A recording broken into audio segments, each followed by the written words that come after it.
Good morning. My name is Christopher Bergner, and I'm the captain for the Los Angeles County Sheriff's Department's Homicide Bureau. Thank you all for coming out this morning. In 2011, the Los Angeles County Sheriff's Department reopened the investigation of Natalie Wood and her drowning death. As a result of these efforts, witnesses were identified in 2011 and 2012 that weren't previously known. This case remains a suspicious circumstances death, and the information that came forward in 2011 and 2012 has helped present a more articulate timeline in this case.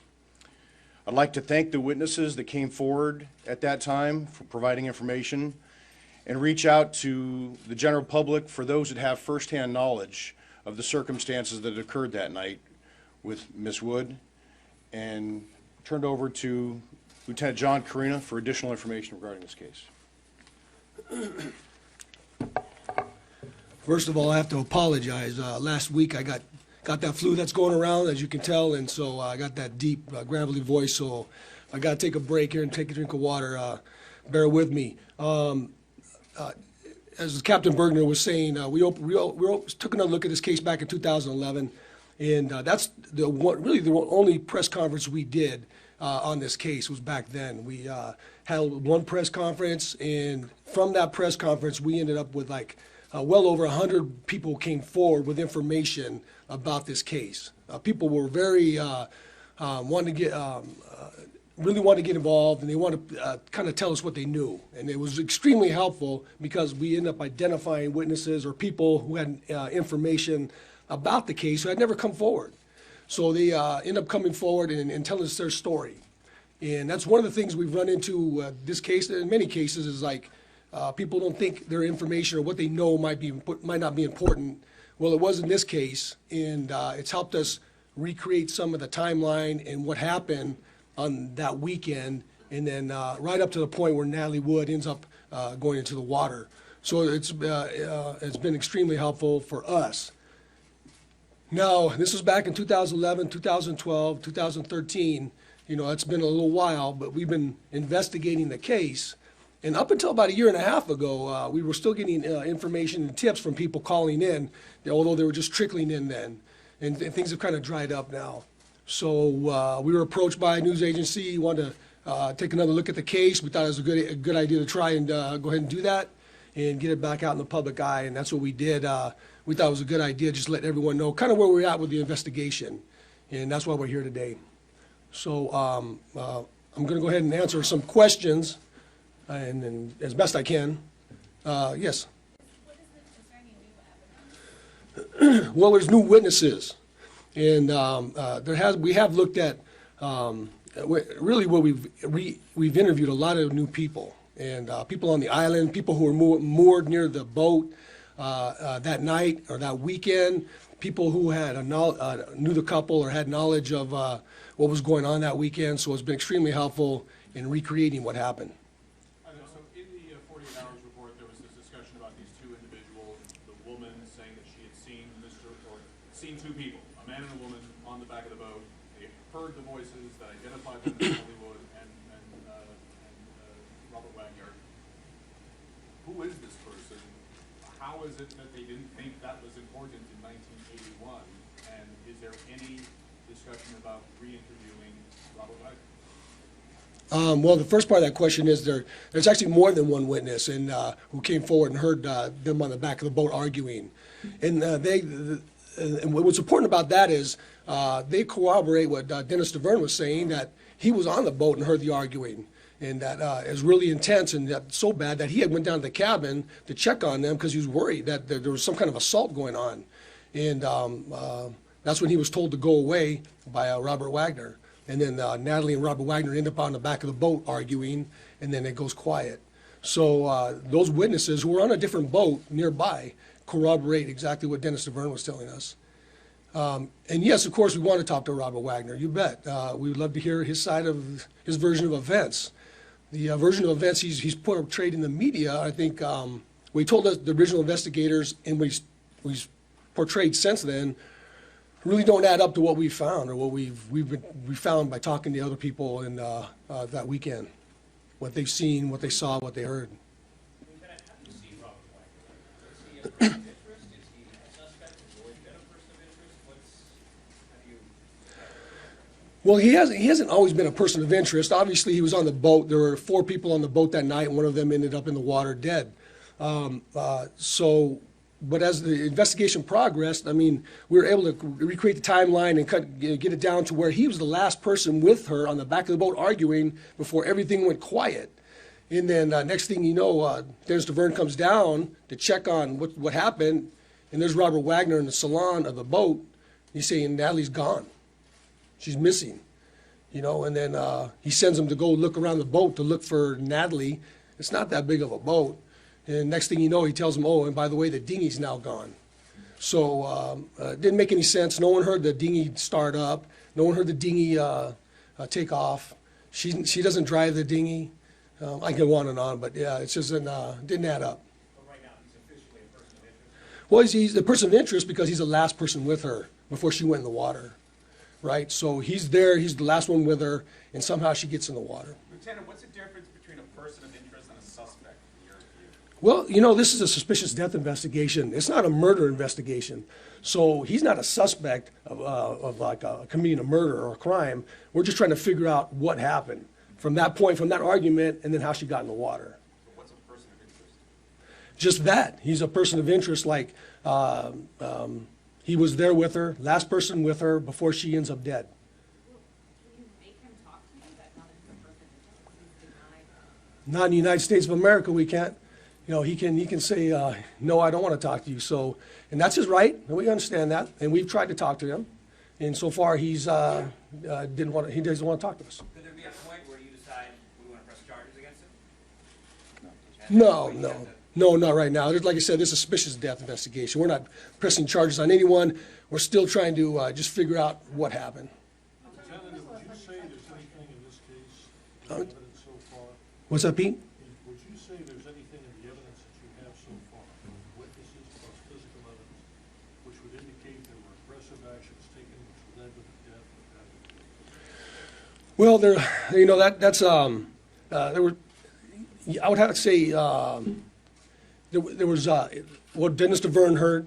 You know, like sound like a fight going on in the salon in their stateroom, their bedroom. It sounded like Robert Wagner and Natalie Wood were fighting, and he came down from the top of the boat to check on him because he was so worried.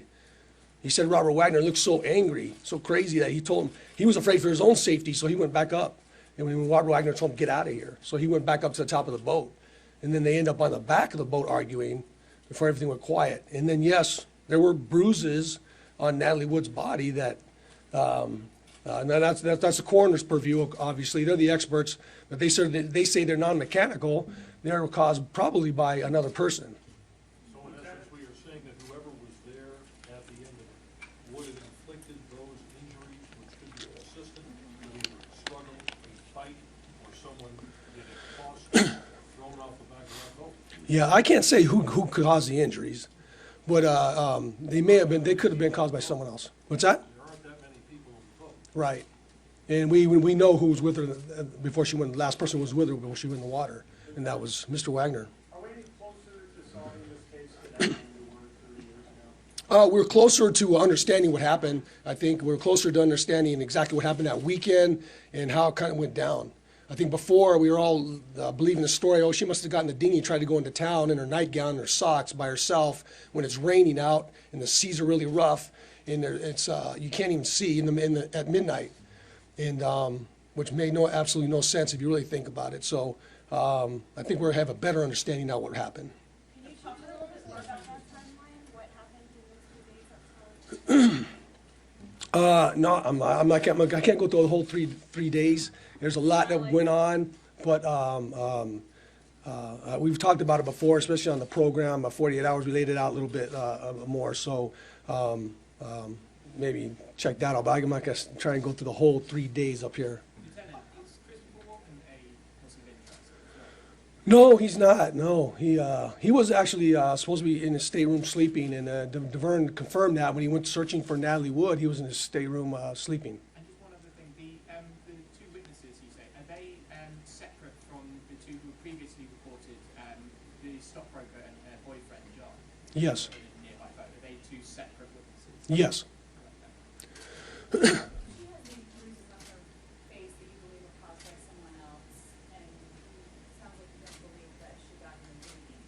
What is it gonna take for this to be a murder investigation, and at that point, could Wagner be a suspect, and then he'd be forced to talk to you?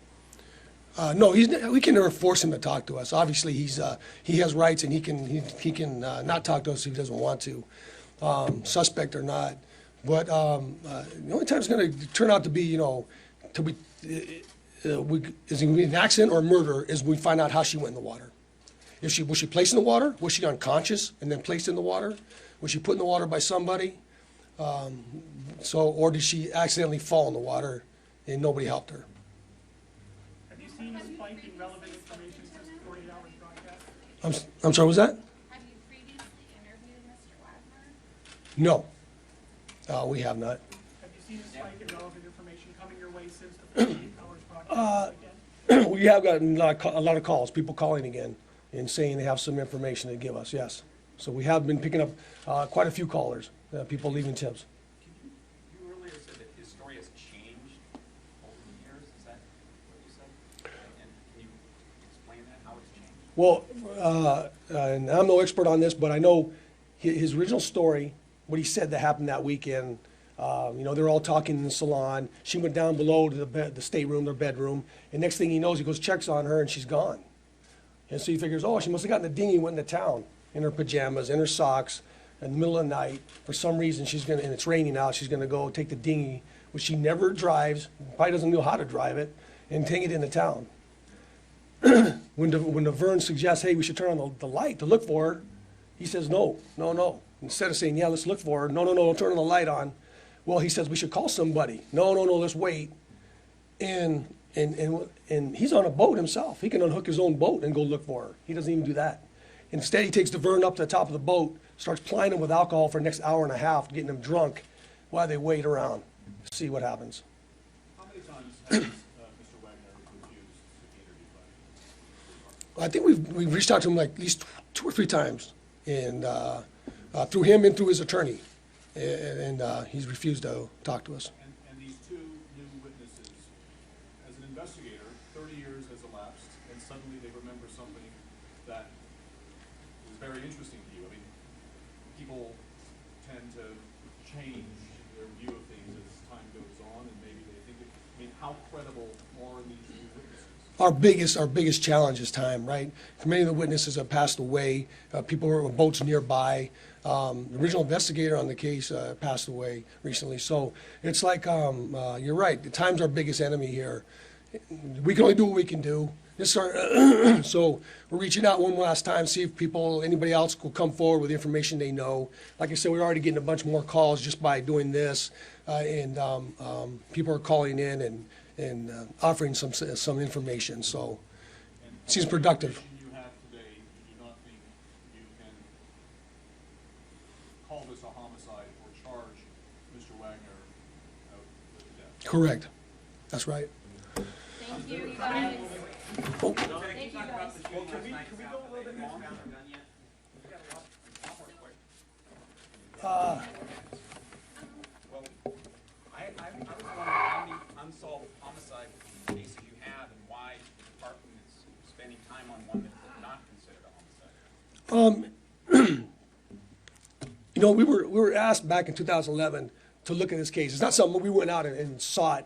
We were asked by the captain then of homicide back in 2011 to take a look at the case because some information came in. I wasn't even on the department, or I know Detective Hernandez wasn't on the department when this incident even happened. So we looked at it and we said, yeah, there's some questions there, so we're taking a look at. So we did, and I think it's just opened up more questions. And I think from the investigation, we have a much better idea what happened then. So I think it's been very productive. It's actually made given us more questions and made us more suspicious of what happened that weekend. Without going into anything on your mind, or without saying publicly, is there an informal time limit based on all this information that you're now assessing, where you're gonna have to make a decision for fiscal or other reasons to Fisher Cut Bank, close this case permanently or continue to go ahead with it? Right, I think, we're doing our last shot here at seeing when anybody else come forward with any information. But you're right, we can't keep working this case. I mean, we work a lot of cases and we juggle a lot of cases, so we're not just working this one, we're doing other cases as well. So, we work what we can. If there's information to follow up on, we will. And when the tips all dry up, then I guess we move on to the next case. Lieutenant, back in 2013, we spoke to some people on Catalina Line. Doug Lombard was one of them who found her body. And we spoke to him. He firmly believed that the evidence would suggest that the others were asleep on the boat, that it was so rough in the water, and the dinghy was banging around, that she went back to try to tie up the buoy and fell off the boat, hit her head, fell in the water, and drowned. Does the evidence not support that theory? No, it doesn't. That's all conjecture. That's just I'll just make up a story that I think might have happened. No, it doesn't support that. And Natalie Wood's a big movie star. We all remember back then, she's like one of the biggest movie stars. And she doesn't do that kind of stuff. She's going to tell Dennis Tavern, he's the boat caretaker, hey, go take care of that boat. And even Tavern said the boat was not banging on the boat. The dinghy was not banging on the boat. They tie it there all the time. That's where they tie it. And they know what they're doing. They go out all the time in the boat. It's not like... you can't just make up a story and I think that's what happened. Last question. Oh, you said that this case has been open for a long time, and you just said you just came on the case recently. Has Robert Wagner ever participated in any interviews with the sheriff's department? It's not known. Just back in 1981. He originally talked to the original investigators. That was it. All right, well, thank you guys. Appreciate it.